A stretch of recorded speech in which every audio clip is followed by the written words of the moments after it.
Le rôle de médiateur que le traducteur joue dans la chaîne de communication le met en exergue, mais parfois l'accable aussi. Il s'agirait d'idéalisme mal placé de vouloir procéder à une approche théorique du phénomène traductif sans tenir compte des paramètres sociaux qui les caractérisent. Quel est le caractère et l'impact du message? Quelles sont les attentes du destinateur et du destinataire? Est-ce que la communication est centrée sur l'émetteur ou sur les récepteurs? La situation est-elle normale ou spéciale?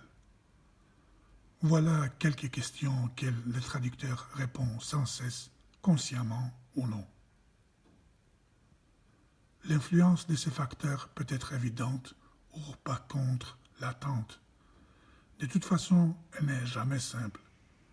Elle peut intervenir au stade de la compréhension du sens du texte ou au moment de sa réexpression. L'analyse du processus de traduction doit en tenir compte pour arriver à des conclusions correspondant aux réalités.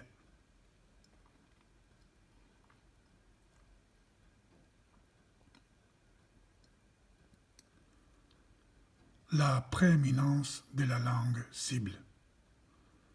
Si nous acceptons que la traduction est essentiellement une nouvelle rédaction et non pas un transcodage, la prééminence de la langue cible en tant que principal outil de travail de cette pratique devient évidente.